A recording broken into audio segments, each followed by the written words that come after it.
Hi everyone. Welcome back to the Ministry of History podcast. And today I have a special guest. I'm joined by Michael S. Neiberg. So Michael is a professor of history and chair of war studies at the United States Army War College in Carlisle, Pennsylvania, and specializes in the era of 1914 to 1945. Thank you so much for joining me, Michael. It's a great pleasure, Artie. Nice to be with you. Cool. Okay. Well, first of all, I should say we are going to be talking about one of the most consequential treaties you could argue in history, certainly on modern history, and that is the Treaty of Versailles. And we're going to be doing it in parameters to Michael's book, The Treaty of Versailles, A Concise History. And I just wanted to ask, Michael, could you maybe share what drew you to write the Treaty of Versailles, A Concise History? Because when you say concise, you definitely meant it, because it's a very short book, but it packs a lot into it. And I actually learned so many things that I didn't know about the conference and the Treaty of Versailles. So what is it that inspired you to write the book? Well, the book is part of a series called Very Short Introductions by Oxford University Press. And Margaret Macmillan had written that brilliant Paris 1919 book. Margaret's a good friend, and we had this conversation. The concern that the editors had, that Margaret and I shared, is that her book is brilliant, but people that are short on time are unlikely to sit and go through it, though they should. So we were kind of batting about the idea that there was a value in having a shorter description that hit the kind of main themes.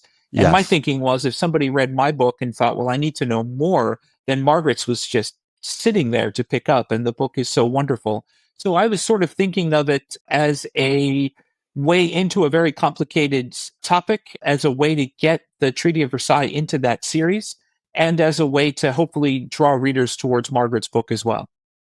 Wonderful. Yeah, that's a great idea. And, I do have to say, it does really, it is very concise, but it does pack a lot in. And I have to say, I read it in one sitting and, I learned, as I said, a lot that I didn't know. I didn't realize quite how controversial. I mean, we know that today the Treaty of Versailles is controversial today, but I didn't realize quite how controversial it was at the time as well. Yeah, and the book the book is shorter than the Treaty of Versailles. It has fewer words than the Treaty of Versailles does. So trying to pack in all that meaningless stuff. Yeah. Cool. Well, yeah, no, and also didn't realize quite how long the Treaty of Versailles was either. But so I guess let's start with a bit of background to the Treaty of Versailles. So obviously, before you can start talking about the Treaty of Versailles, you have to first of all talk, obviously, about the end of the First World War. Up until that point, the most devastating conflict in human history, in which 20 million people were killed. And you, first of all, I guess you could say the first ominous signs I think you could tell was the signing of the Armistice on the 11th of November 1918, because that ceasefire, because it didn't end the war. That ceasefire, it was also quite not punitive against Germany, but it was quite harsh, wasn't it? Yeah, I would actually go back and say the two big warning bells are the Treaty of Bucharest, which the Germans impose on Romania, and the Treaty of Brest-Litovsk, which they impose on Russia. And the messages that sends to the British and French and later the Americans is that if we lose, a similar punitive peace will be levied on us. So right from the beginning, there is an attitude of, this is a total war that's going to require a total peace. The Germans have shown us what a total peace looks like. So in some ways, those two treaties become the model for what's going to happen at the end of the First World War. Exactly. And you say in the book, and I didn't know this, the Treaty of Brest-Litovsk was actually harsher than the Treaty of Versailles would end up being. Far harsher. Yeah. And, Russia had to give up, a third of its land. Was it a third of its land? Yes, something like that. And it was very, very harsh. And obviously, Russia at the time, which had just gone through revolution, the revolutionary government was just very keen to withdraw Russia from the war. That was its overriding kind of aim. So I guess, the background of this is the fall of empires, revolutions, and new nations emerging. So there were all these sort of shifts of all of these sort of tectonic plates in Europe, and I guess you could say the world as well. Absolutely. Europe was and Europe was facing an enormous upheaval. So how do you think this sort of Pandora's box of changes would end up influencing peace negotiations? Well, the Russians, the Soviets, the Bolsheviks think that what's going to happen is they're going to sign the Treaty of Brest-Litovsk, but that's only going to be temporary until the Great Revolution happens, and then they'll be able to overturn it. So, as you say, there are a lot of plates kind of shifting. The United States is rising as a world power. For the first time in history, the United States will have a major voice in determining the future of Europe. You have this very unsettled situation in the East. No one really knows what Germany is going to look like coming out of it. So there's a lot of stuff shifting. And what I argue in the book and what I talk to audiences about when I talk about this subject is what you really have, I think, is the contrast between all of these shifting dynamics in the world, anti-colonialism, Bolshevism, the rise of the United States. Contrast that with a very static document, the Treaty of Versailles, that gets written. Yes. Such that even as they're writing these words, the world around them is rapidly, rapidly changing. So that literally before the ink is dry, many of those words have already become irrelevant. And that's the real problem. The world is just changing incredibly rapidly in the first half of 1919. And there's no document in the world that could have captured that, let alone captured it and laid out a vision for stability in such troubled times. Yes, no, exactly. And I guess what I actually meant to say with the going back to the Armistice is that it wasn't quite so, like, the terms weren't quite so harsh, but it did kind of set the tone, because the German delegation came into the wagon, they sat down, and they were just presented with a document, and they just had to sign it. They had no choice in the matter. No, you're absolutely right about that. But the other thing to keep in mind is that, for really complicated reasons that I'm happy to get into a little bit, everybody on the Allied side understood this to be a two-step process. The armistice was between soldiers. Yep. So the armistice is the process of getting the Germans to lay down their weapons, agree to certain conditions so that they could not use the winter of 1918-1919 to rearm and start the war again. In the eyes of many people, this is a literal open and shut kind of thing. Once the soldiers surrender, it transfers entirely over to the politicians for a completely different process. So you're right about the mood of vengeance in that wagon, but that is very much a surrender of one army to another at the end of a total war. I think it would be surprising to find any other kind of mood in that wagon. The war is over. It's not the end of the war, but it is the end of the shooting phase of the war. And it is, by the way, the day that we use, November 11th, to commemorate Armistice Day and Veterans Day. We don't use June 28th. We use November 11th. So in the eyes of a lot of people, this is the moment when the war is over. The rest is just lawyers arguing over verbiage, which of course is not the case, but that's the way that a lot of people looked at it. Yeah, no, that is very true. And I think as soon as it goes to the politicians and politics gets involved, that's essentially, I guess you could say, when the problems start. Because when it's all about soldiers and ending the actual fighting, that's actually fairly, I guess you could say, simple. Well, yes and no. There are disagreements. So Ferdinand Foch, the overall commander of Allied forces, believed that he needed to sign an armistice as soon as he could get the terms that he thought were sufficient. He didn't want, his thinking was, if I can get peace and I don't take it, every drop of blood, every person that's killed beyond that point is morally on my shoulders. Yes. Everything up to that point is on the Germans. Beyond that, it's on me. Now, there were other people, Douglas Haig, the commander of the British, and John Pershing, the commander of the Americans, who thought Foch was making a mistake and that the Allies should drive into Germany, force the surrender on German soil, and make the point that the military victory was complete and total. There's an argument to be made for both of those points. So it's not quite that simple. There's also some naval issues to be dealt with. There's a lot going on. But once the politicians decided to open up the Paris Peace Conference, which produces the Treaty of Versailles, but it produces 4 other treaties as well, then they're dealing with a myriad of problems that, in retrospect, they might have been smart not to worry about. In other words, focus on the core problem, which is how to get a structure put in Europe and around the world to give Europe its best chance at peace. Instead, they ended up arguing and negotiating over all kinds of things that bore very little relation. And some of that comes out in the Treaty of Versailles. Definitely. And I guess it's ultimately because of how the Treaty of Versailles ended up causing a lot of problems. That is why ultimately, after the Second World War, they decided to fully occupy Germany. They didn't want to make the same mistakes. They also decided not to do a treaty in the same way. So this is especially because of what happens in the United States when the U.S. Senate rejected the Treaty of Versailles. So President Truman's approach was, if I don't write up a treaty, then the Senate can't do to me what it did to Woodrow Wilson.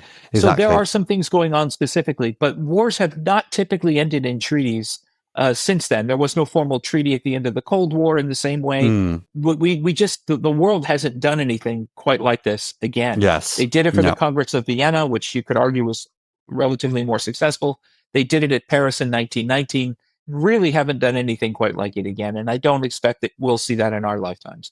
Yeah, well, I guess that's probably for good reason, I suppose, which I guess we shall dive into now. The conference started this week in 1919, and what you had was the so-called Big Three converging on Paris for the conference who were obviously going to discuss the terms of the treaty before it would eventually be signed. And so the Big Three, you have Georges Clemenceau, the French Prime Minister, David Lloyd George, the British Prime Minister, and Woodrow Wilson, the American president. So those three represented the three kind of victorious powers.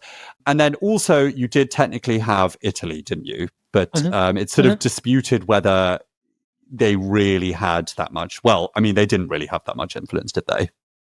The big 3.5, as people joke. So Italy is present, but clearly does not have the same economic, political, or military heft that the other three have. So they're there. They're an important voice, but they're sort of, the old line, not all pigs are equal. Isn't that the George Orwell line? Not all animals are equal. All animals are equal, but some are more equal than others, yes. So there you go. Yeah. So you have three that are more equal than the others, and you have a fourth that's kind of playing in the same pigsty, but not on equal terms. Could you tell us a little bit more about Clemenceau's reputation in France at the time?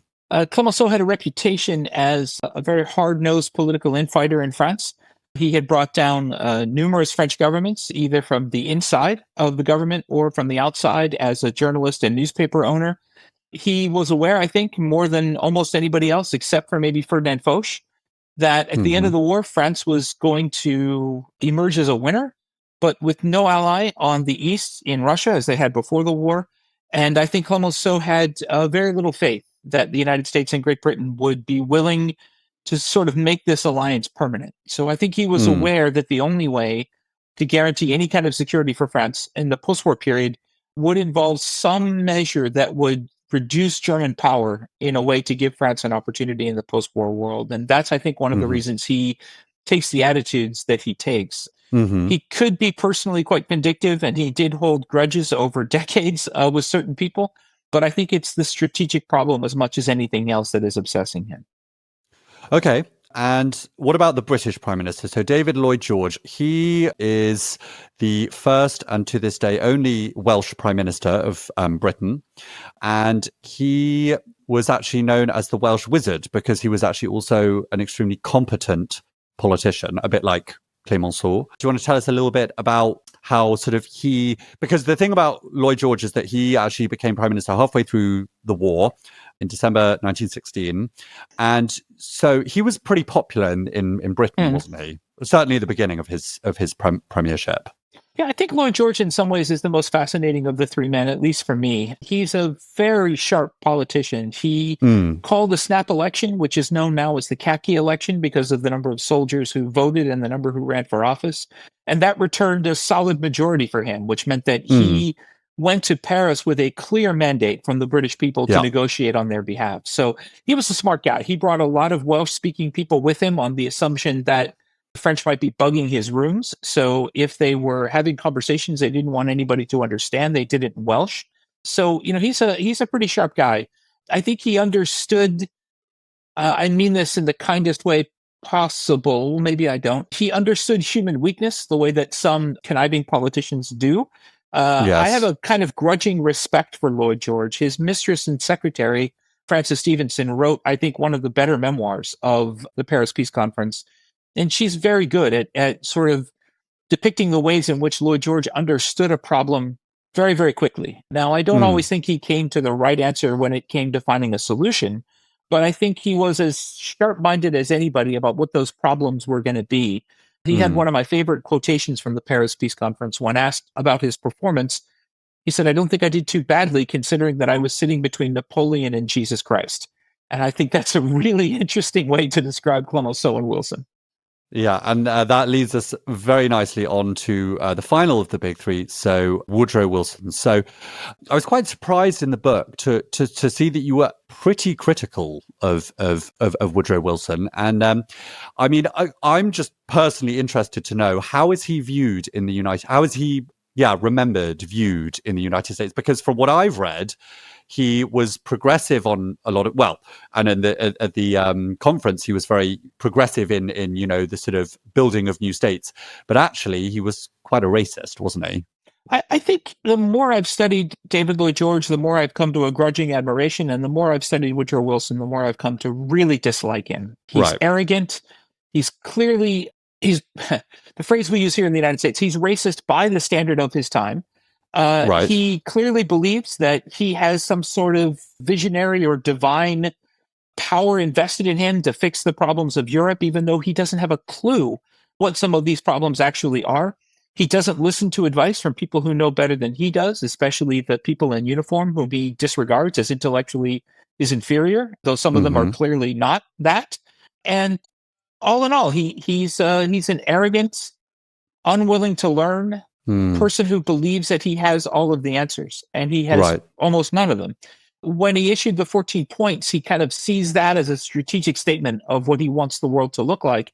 But his advisors, if you read the 14 points, they give no clear guidance at all as to how these problems are supposed to be solved. Just these kind of vague statements like the peoples of the Ottoman Empire should be given free, however exactly he phrases it. They are, as one of his advisors said, nothing more than vague phrases and beautiful ideas.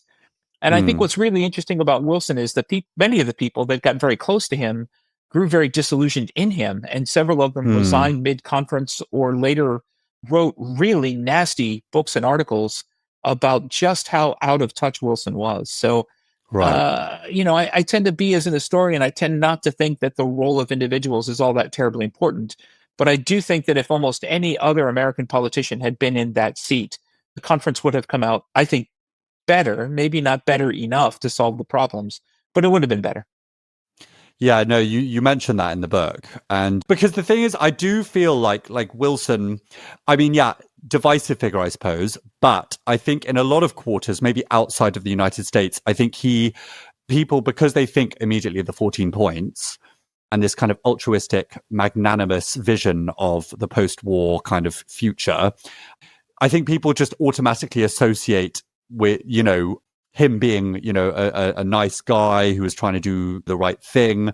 And so it was very interesting to sort of see how he had a lot of flaws. Well, I think that, I don't know that anybody described him as a nice guy. I think the people that won his sort of 50-50 coin flips, like where the borders of the new Czech Republic would be. So ethnic Czechs come out of that very happy. So the main train station is the Wilson train station in Prague. The people that come out on the other end of that, the Irish, for example, whom Wilson said, we're not a nation, or the Jews of Europe, whom Wilson said, we're not a nation, far less love and admiration for him. So I don't know that it's so much admiration for him, but again, these 50-50 decisions that had to be made about who gets to be a nation, or these black and white decisions, who gets what border, who gets what riverbed, whatever.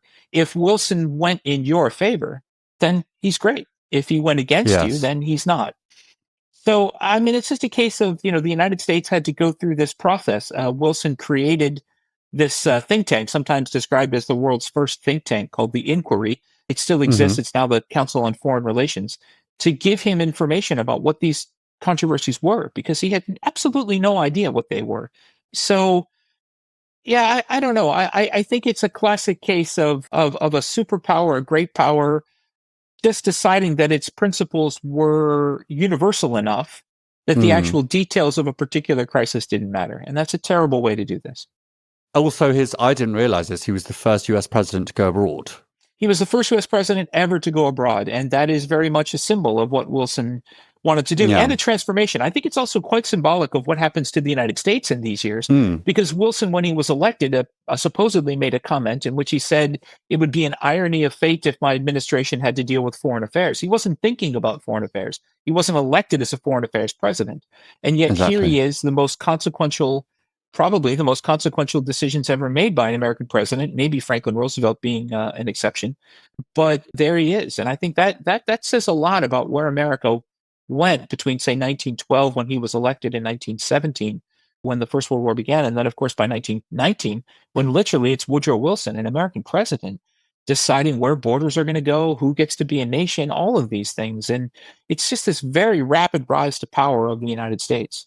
Yes. So, the US is still sort of finding its feet on the world stage, and yet actually is wielding an incredible amount of power at this conference, and probably too much power for such a nascent global power. Well, not nascent global power, but one who is still establishing itself on the world stage. Well, it had done that in the Caribbean, remember. The United States had won the war with Spain, taken over major Caribbean possessions, built the Panama Canal, which opens in 1914.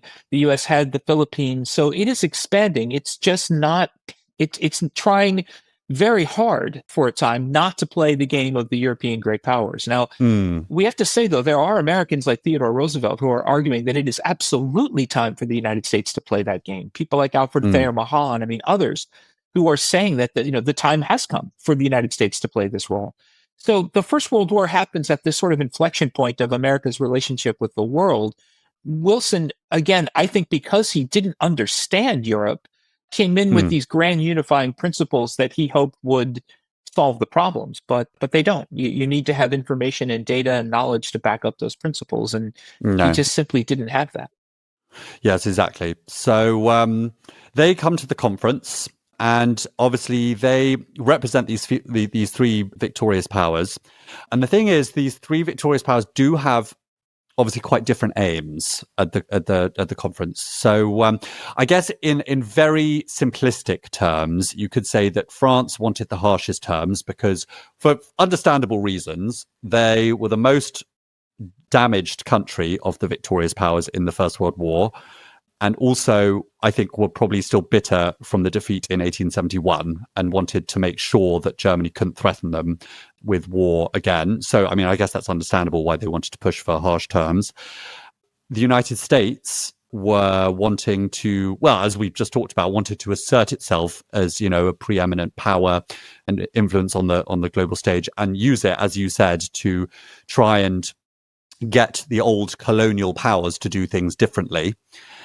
And then, I guess Britain was sort of somewhere in the middle of this. Is that a good kind of? The way I think about it is, what problem is it that you're trying to solve? What France is trying to solve is, how do we maintain security in this new geopolitical environment where Germany will remain larger, richer, more militarized than we will, but we're not going to have the allies that we had 4 or 5 years earlier. That's the problem France is trying to solve. The problem the United States is trying to solve is, how do we put the pieces of this Humpty Dumpty back together in such a way that Europe, for lack of a better phrase, the way the Americans would have phrased it is, becomes more democratic and more capitalist, because that will make the world safer. The way many Europeans would have described it, what you want is to make Europe more like the United States, which many Europeans didn't want to do. What the British want is what British prime ministers and British leaders have wanted for centuries and probably still want, which is a nice balance of power and equilibrium on the continent, so that the British can focus on problems in India, in wherever else in their empire. So I wouldn't say that the British are in the middle. I think that's not quite the way that I would do it. They're trying to solve a different problem. What they want is the French and Germans to quit shooting at each other, so that if they have to go to India and reassert their authority, they can do that without the risk of a war in Europe breaking out. So they all have aims, some of them altruistic, some of them clearly not altruistic. And those aims, as you said, don't always line up terribly well with one another. They want to do different things. In general, what they want is the same thing: a stable Europe that you don't have to commit to another war, which is the great tragedy of the Treaty of Versailles, of course. But the way they want to go about that, and the way they want to kind of redesign that room, if you will, is very different. Britain also, they wanted to punish Germany, but I guess a big priority for them was also France not becoming too powerful. Right. Again, it's complicated. What the British want to do is get Germany to a place where it's a reliable trade partner and it's big enough and strong enough to trade with Britain without being big enough and strong enough to threaten British security. Yes. What they want France to do is something very similar. They want a France that can be a trade partner, a security partner, but not so big and not so powerful that either France threatens Britain's security, either in Europe or in the empire, or that France decides to start another war. So, Yep. This goes back to 1870, 1871, which you mentioned, where the British did not support France because they deemed France to be the aggressor in the war. And what they're telling the French in 1919 is the same thing. If you start a war of aggression against Germany, don't expect us to be there. And the message the French are sort of getting is, well, we're not sure if the Germans come after us again that you're actually going to be there. So this fast forwards to the Second World War, when the French Vichy government, the people that run that government, are intensely anti-British because they blame Britain strongly in the interwar years, all the way back to the Treaty of Versailles, for these kind of mixed signals that the British were sending. But fundamentally, that's what the British want. They want a place where Britain and France are in enough balance that neither one considers starting a war against the other. And what's actually also interesting is that at the conference, Britain is not actually only Britain. You have the Imperial War Cabinet, which basically contained prime ministers and ministers from dominions all over the empire. And these ultimately actually got a seat at the conference. So including obviously British Prime Minister Lloyd George, Australian Prime Minister Billy Hughes, Canadian Prime Minister Robert Borden, South African Minister of Defence and future two-time Prime Minister Jan Smuts, New Zealand Prime Minister William Massey, and also Bhupinder Singh, the Maharaja of Patiala, princely state in British India. So how did that affect? They all came completely with their own objectives, or they did all come together as one set of council? They did not all come together as one council, though I think it's not been quite as bad as each of these national literatures will claim. So the kind of national myth of Australia, New Zealand, Canada is that the First World War is when they become independent states. It's not quite that, but it's beginning to move in that direction, where they're beginning to realize that their interests may in fact be different from London, that some sort of devolution should happen, that they do have their own interests that they want to represent. My Canadian friends love to tell this is the first time that Canada ever signs a document in its own right as a nation, is the Treaty of Versailles. And they actually sign on the wrong line. So the original Treaty of Versailles, there is an addendum that has to be put in. So it is a big moment that these states are there as independent states. This will come back against the British and Americans in the end of the Second World War, when the Russians come back and say, well, each of the Soviet republics should get their own seat in the United Nations. Estonia, Latvia, Lithuania, Kazakhstan should all, just as you guys did at the Treaty of Versailles.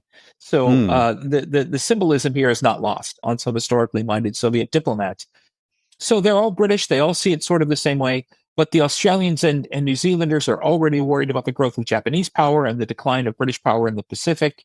All of these things are starting to play in. Canada is beginning to think, some Canadians are beginning to think, that the United States could be a logical security partner rather than Great Britain, which will foresee what will come in NATO and other defense agreements like NORAD in the Cold War period. So again, it's another one of these shifts that are happening that are not immediately obvious to everybody, but are clearly beginning to shape the strategic environment there in Paris.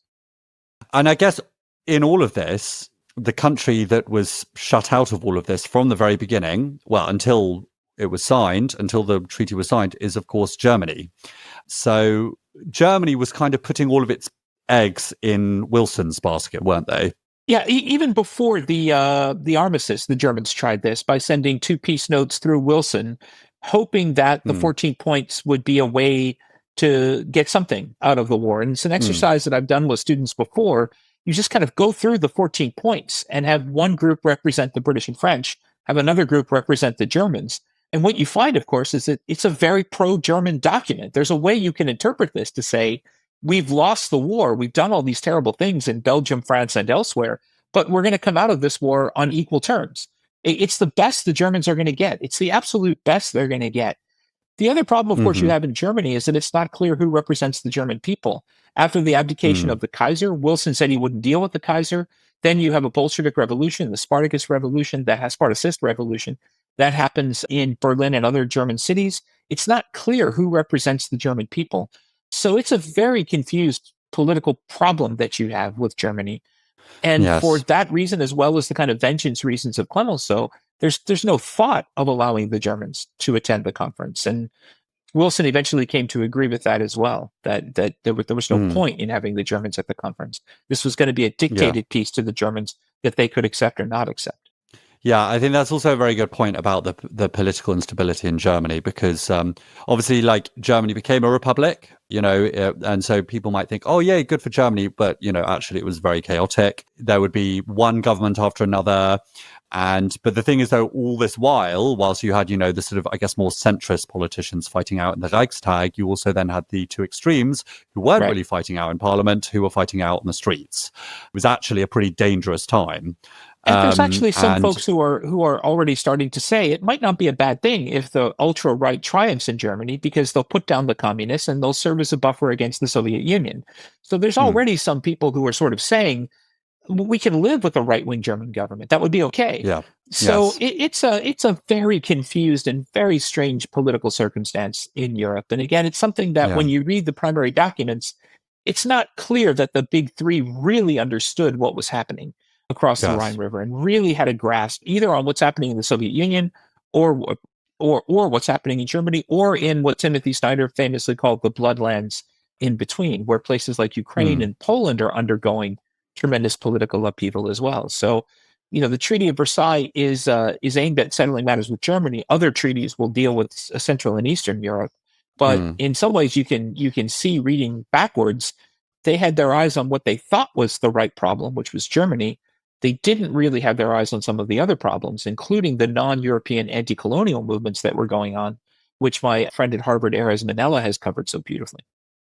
Right. Yeah. No, I'm actually studying that in my master's. It's very, very interesting. Yeah. I mean, I guess now onto the conference itself. How did the drafting of the actual treaty play out, and what was Germany's role? Because, well, they obviously didn't really have a role in the actual conference and the drafting of the treaty. So, as I read in your book, they weren't actually given the terms until the 7th of May, just a month and a bit before they actually signed it. Obviously, all these conferences and lawyers and people who were sort of drafting the treaty, obviously, so this all went on behind closed doors, didn't it?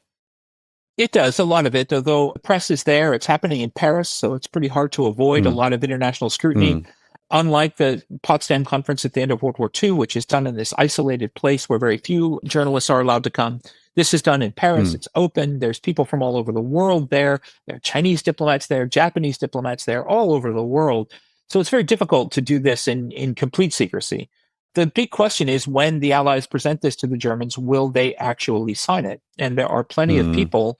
The senior American military representative, Tasker Bliss, who was there, his letters to his wife home, he's saying to his wife, I don't think they're going to sign this. I think we're going to go back into another period of war. I don't think they're going to do it. So he actually tells her, like, don't come to Europe to visit me yet. Let's see if they actually sign this thing or not. And Bliss is one of those people, I think, who did understand what was happening, but could not get 5 minutes of Wilson's time, because Wilson just didn't think this was something that soldiers should be involved in. Even though I have to say, Bliss could write in Greek with one hand and Latin with the other simultaneously. So we're talking about a very smart guy here that Wilson just dismissed out of hand. Right. And also the treaty obviously came for criticism from John Maynard Keynes, famous economist who criticized the treaty as economically disastrous for Germany. I mean, could you argue that he did see the writing on the wall and what these economic terms certainly would do to Germany? Absolutely. Yeah, Keynes also was excoriating on Wilson. His arrogance, his inability to really study the core problems, his complete ignorance of economics, which is a huge intellectual failing on Wilson's part. His failure to understand that if the United States was going to be in a position where it had to coerce its allies into accepting some kind of terms, the instrument by which the United States was going to do that would have to be economic. Instead, Wilson thought he could just sort of appeal to their morality, their intellect, to get him to see things the way that he saw them. What he missed was that the United States held the economic instruments of power, which, again, American presidents in 1945 onward did not miss that point, which Keynes would have to deal with at the end of the Second World War. But Keynes clearly saw there is no logical way in which you simultaneously pull resources out of Germany through reparations and destroy its infrastructure. There is no way in which that will work when Germany had been such a central engine of the European economy before the First World War. And again, a mistake that they do correct at the end of the Second World War with the Marshall Plan, with putting resources back into Europe to make sure that you didn't go through that same problem. But yeah, Keynes understood quite clearly. What's interesting when you read him is his depiction of the personalities, the meanness and the small-mindedness that he describes in them. So that in his mind, these are people who are not simply vengeful, they're not terribly bright. They're politicians who don't really understand the technicalities of what they're doing. Yes, no, exactly. So they're drafting this, and little bits get leaked to the press here and there. But then when it eventually comes to the signing ceremony, obviously the terms are released, and obviously creates a lot of uproar in Germany. I guess we don't have time to go through all of the terms, but I guess if you could pick four of the most humiliating and incapacitating for Germany, I would say the ones are the reparations, demilitarization, the territories they lost. But I would say, and also I think you referenced this, the big one really for Germany was having to accept blame for the war. Do you think that one was the biggest one that would go on to cause a lot of embitterment? I think there's an argument for the other three. And there's actually an argument for the war guilt one too, though it's a weak one. What the Allies do is sort of say to the Germans, look, we're not going to do a victory march through Berlin. We recognize that would be humiliating for you. So we're not going to do that. Mm-hmm. We recognize that an occupation of Berlin or any other major German city beyond the kind of bridgeheads they had set up would also be a humiliation for Germany. They're not communicating this to the Germans directly. It's kind of an implied conversation. So the idea really is what we're going to do is create a system.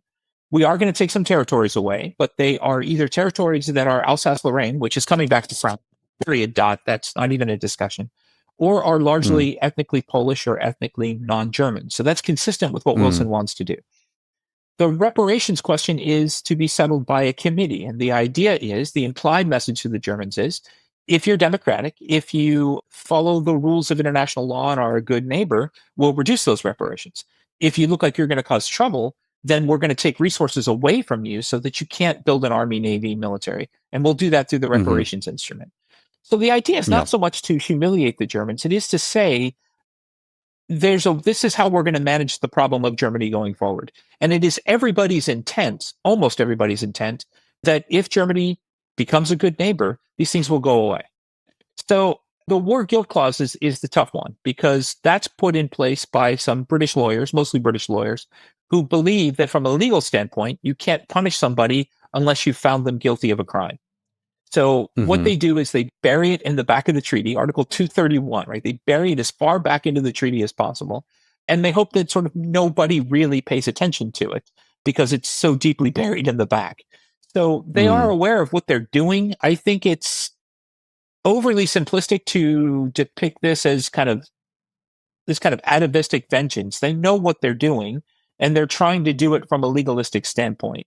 And for quite a while, this works. That is, it's not really until the rise of the Nazis that the German government itself protests these terms. Right? They protest other things in the international system. But the war guilt clause as an issue only comes back as the Nazis come to power. Yes, no, exactly. Before we move on to the immediate consequences and reactions, you state in the book that the signing ceremony was quite anticlimactic. Yeah. And because obviously it's, a big treaty, but I didn't know this, but some delegates refused to attend. Some of them resigned beforehand because so even before the signing ceremony had taken place, people already knew that this was going to be a bad treaty, basically. Yes. So they had different ideas of why they thought it was bad. So Ferdinand Foch, the great Allied general, thought that it did not do enough to protect France because the demobilization terms, reparations, those kinds of things, there was no way to monitor what Germany was actually doing. So he wanted kind of more hard-clad guarantees than what the treaty offered. Other people, like Keynes, thought it was overly harsh on the economic terms, or at least wouldn't rebuild the European economy. Harold Nicolson, just another British diplomat, just thought the whole thing had been a complete mess. So there were plenty of people who didn't like what came out, though they would not have agreed on what it was that they didn't like. Right. Yeah, no. But I think this is the thing. I think I was surprised at how controversial it was at the time.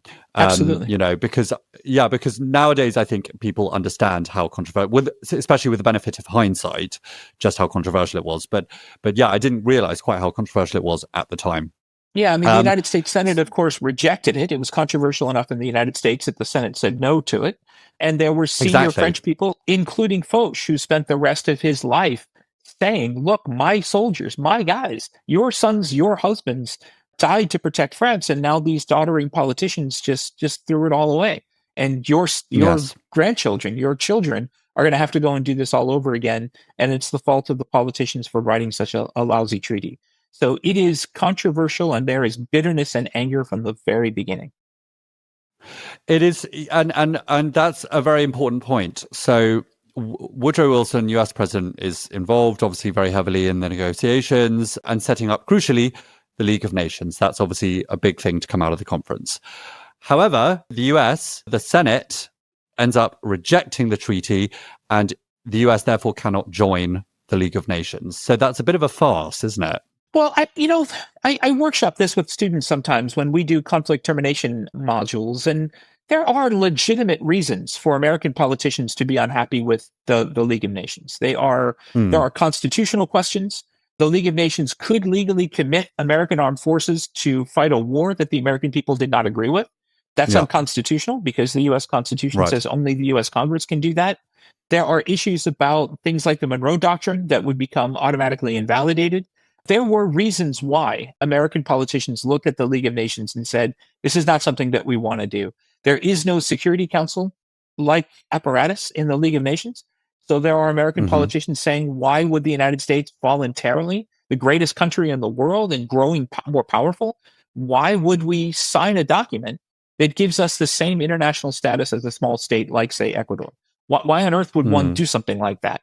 So there were legitimate reasons to say no.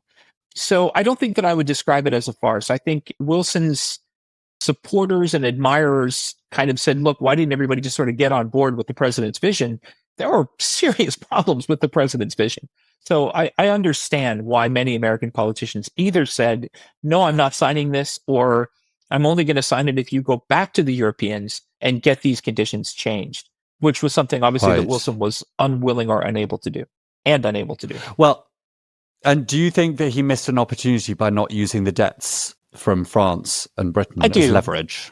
I do. I think that it was Wilson's inability to recognize that America's real power in the world was not the power of the American model, which is what Wilson thought it was. It was, in fact, the power of the American economy. And again, you can contrast this to his successors, people like Harry Truman and Dwight Eisenhower, who fully well understood that the American economy was the thing that was going to be the instrument of American foreign policy going forward. I guess it's like we said, though, it was the USA's first time on the European stage and then also, I guess, global stage. So I guess it's a mistake, which obviously the United States wouldn't make again. I mean, again, I stress to students, there was a lot of debate in the United States. Theodore Roosevelt, who had negotiated the Russo-Japanese War and won a Nobel Peace Prize for it. So he's not a person with no experience on the international stage. He's saying from very early on, what Wilson is doing is a mistake. And the metaphor he used, he was the first commissioner of the New York City Police Department. The metaphor he used is when a crime is committed in New York City, we arrest the criminal and punish the criminal. We don't redesign the city. And what Wilson is trying to do is redesign the city. So from very early on, Henry Cabot Lodge Sr., a lot of these very senior people were telling Wilson, this is not the right approach. And again, his arrogance, his unwillingness to listen to other people put him in a position where he had to just sort of deal with their opposition rather than listen to their ideas, which was a terrible way to do this. Right. Yeah. And I guess also one of the things about the treaty is that is just how unenforceable it was. And, the terms were like hard to enforce without full occupation, at least. This led to, and then in 1923, the Ruhr crisis, which kind of exposed the enforcement problems. And do you think it would ultimately doom the treaty? Before the ink was dry on the treaty, is that there's absolutely no way to monitor what the Germans are actually doing. There's no way to assess how big the economy is. There's no way to know how many people they have under arms. There's no way to know whether they're doing secret research on airplanes, anything like that. There's no way to know any of that. So what happens in the war crisis is that the Germans are supposed to make a reparations payment. They don't. So the French send troops into the Ruhr, which is this, highly industrial region, to sort of occupy it until the Germans pay up. There's violence between Germans who go on strike rather than mine coal and iron ore that's just going to go to France. The French kill some German strikers. It's a very tense couple of week or month period that's going on. The key thing is that neither the British nor the Americans back the French. The French look like the bullies and the bad guys in this. And the French argument is, look, they signed a treaty. They agreed to pay reparations. If they're not going to pay the reparations, how can you blame us for going in, as we all agreed, to try to get that money brought back? And the British and American argument is, look, we've got to turn a page. We've got to find a way to live with the Germans. It's been 4 years. We can't, we got to move on. So it does two things, really. I think it turns the Treaty of Versailles into a dead letter, and it opens up the debate about what you want to do next. And this is really where the seeds of what becomes known as appeasement are first put in the soil, if you will, because people are saying, look, maybe what we got to do is go back to the treaty and see what parts of it really stink and find a way to appease or accommodate what the Germans want. And this will lead to the Young and Dawes plans that the Americans financed to renegotiate the German debt. This will lead to a lot of those kinds of ideas that the treaty needs to be amended, that the treaty as written no longer reflects the world as it is. Yes, exactly. Well, and that's also a reflection of just how much the world changed after the war. It changed so much beyond recognition. I guess some of the long-term consequences of the treaty were, first of all, ethnic tensions, because that's something that Wilson came in being like, yes, self-determination, making all these sort of very altruistic statements about, wanting states to be able to have self-determination. But it opened up quite thorny issues, didn't it, around ethnic borders? It did. And on a more kind of higher level issue, it solidified one of the key legacies of the First World War, which is the end of the European terrestrial empires, the German, Ottoman, Russian, and Austro-Hungarian empires, and established the principle that what should replace those empires is more or less homogenous nation states, that there ought to be a Poland and a Czechoslovakia and whatever else, Albania, whatever else. The problem, of course, is that given the way that Europe was and still is constructed, this is extremely difficult to do. So you have, as you noted, ethnic tension, political tension, economic tension in places that produce strange compromises like the Free City of Danzig and the Polish Corridor and all of these very odd, these plebiscites to determine what's going to happen in certain places. So it does leave a legacy of potential conflict behind, simply because it's just impossible in Europe, even today, to designate, okay, this area distinctly belongs to Group A and this area distinctly belongs to Group B. It's very difficult even to identify who Group A and Group B are. Now, what we have today is a Europe that has a European Union, so some of those problems kind of go away, or at least are subsumed. But in 1919, they're impossible problems to solve. And this is what I meant earlier when I said, you're basically making these A or B decisions, and whoever thinks they've won thinks the decision is the right one. And whoever loses, of course, thinks the decision is the wrong one. So you leave these really nasty legacies. Probably the most important one is not between Germany and France over Alsace-Lorraine. It's actually between Germany and the new nation state of Poland, which is the thing that the Germans are really bitter about. So the German attitude is, look, we recognize we did some bad things in Belgium, and we recognize that we probably couldn't have kept Alsace-Lorraine, but you in the West had no right to take away what we conquered in the East. So really difficult problems that are going to have to be solved. That's one of the main legacies. And I think the other legacy is the kind of the memory of the Treaty of Versailles, which is it becomes the kind of grand symbol of why the First World War was so futile. So, people in France kind of blamed this older generation that didn't really understand anything and wrote this bad treaty. People in Germany and fascists and all across Europe just say, look, this is an entire system that has to come down. So, as do the Bolsheviks, but both of which are shut out by this process. So there is an argument from the extreme right and extreme left that what you have is a document that represents the interest of a kind of capitalist democratic class. And we have to rip the whole thing down. And that's, of course, what Europe will go through just a generation later. Exactly. And I also, I think we should probably put to bed, because I think in the West, a lot of people like to kind of make themselves feel better saying the First World War was also Germany's fault. You know, it was the Kaiser, you know, it was his fault.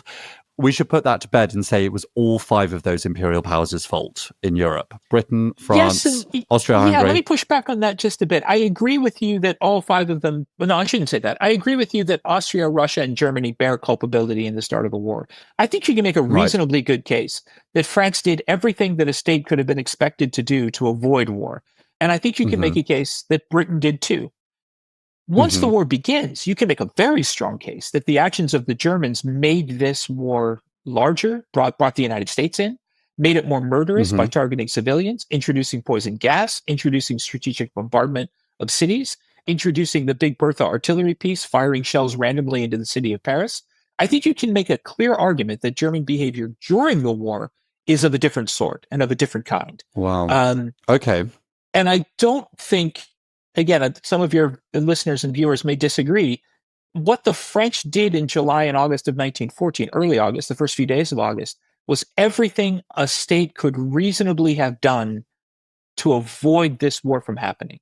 Right. So I do think what the French are remembering, and what many French will tell you even today, in the case of both world wars, France gets involved in the war for the simple reason that their border was invaded by another state. And even pacifists agree one has the right to defend oneself if invaded. So yes. I would push back on that a little bit. Okay. This is not to say that the French did everything correctly, but to say that they do have an argument in 1919 that the reason they got involved in the war is because Germany crossed French soil. That's a fair statement. Yes. Okay. No. And that's actually very true. And I guess I was coming at it from an angle that, thinking about it more broadly, about these imperial powers who couldn't basically find a way to get on. And also because it's very hard to think what the First World War actually did achieve. And I think that's what people struggle with. But I think you're correct in saying that by the late 20s, early 1930s, the attitude is very much, well, the war was sort of everybody's fault. So it doesn't make sense to single out any one thing, as when you're talking about nation states. Now, what happens, of course, at the end of what happens at the end of the First World War is that you really go from an imperial national divisions in Europe to ideological divisions, so that you really get inside France or inside Germany or inside even Great Britain, you get a kind of left-leaning communist movement, a center that's trying to hold, and then an extreme right. Now, in Britain, the center is larger than it is on the continent. But in all of the major continental powers, you have this ideological debate, which is the reason why you have resistance movements in World War II and you don't have them in World War I, because World War I is fundamentally not an ideological war in the same way that the Second World War is one. Yes. So what I argue that World War I really does is destroy this Europe and world that is governed by these terrestrial empires and overseas empires. And the question that comes up after is, well, then what organizes the world? And Wilson's idea is that you get this kind of inevitable teleological march toward capitalism and democracy. You get the fascist answer, and then you get the communist answer. And the Second World War is a fight over which one of those is going to lose. And the answer is fascism. The Cold War is a fight over which of the two that are left is going to lose. Now, where I disagree with some folks like Francis Fukuyama argued that that's kind of the end of history, the phrase that he used. All it did was end a dynamic from 1914 to about 1990 and open up another one. It didn't close this period it didn't close conflict. It closed this dynamic that began in 1914, which is why I think the First World War is so critical to study, and why I argue in modules that we do here, I think you can make a case that the First World War is still being fought out in the Middle East, where today we still don't know what replaces the Ottoman Empire as a method for governing that part of the world.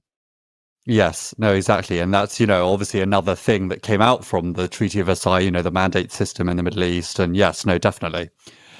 Cool. Well, I mean, we're almost out of time. I guess my last question for you would be, do you think the Treaty of Versailles did, at least in part, lead to the Second World War? So I don't, but I think that the symbols that were attached to the Treaty of Versailles, the meaning that people attached to it in the 20s and 30s did contribute to. Mm-hmm.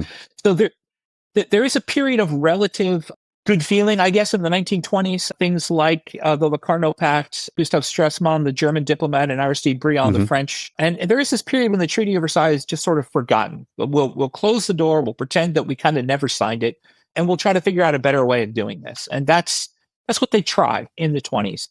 I think you can make a reasonable argument that by the time of the Great Depression, the Treaty of Versailles is this dead letter thing that nobody has read and nobody really knows what's in it, and who really cares? After the Great Depression, with the rise of the Nazis, with the long list of grievances that the Nazis and others had, then the Treaty of Versailles comes back into a kind of public consciousness because it is a symbol of all of those grievances. So yes. I don't think that anything that the treaty did necessarily made another world war inevitable. But I think what it did is give people who had grievances a lexicon. It gave them something to be aggrieved against, if I can phrase it that way. Yes. Yeah. That helped to fuel the hatreds that were already there. So I guess I see it more as an accelerator or a catalyst of the kind of angerness that was already in the system. Right. Okay. Very interesting. Well, also one final question. If there was one takeaway that you'd want listeners to remember about the Treaty of Versailles, what would it be? I suppose if there were only one to take away, I guess it would be kind of what we've already talked about. That is to understand just how dynamic and changing the world was in 1919 and to recognize what the great powers were at least trying to do, which was to take that dynamic, ever-changing world and give it its best chance of peace.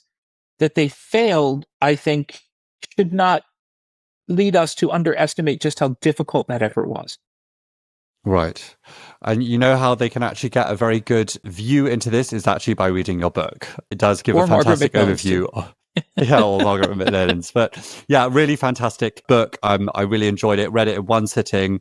And so, yeah, guys, if you want to get a good, concise overview of the Treaty of Versailles, it's a really fantastic book. Well, yeah, Michael, that's all we have time for, but thank you so much for joining me today. It's been a pleasure. Thanks, and I would love to do another episode with you soon about some of your other fascinating books.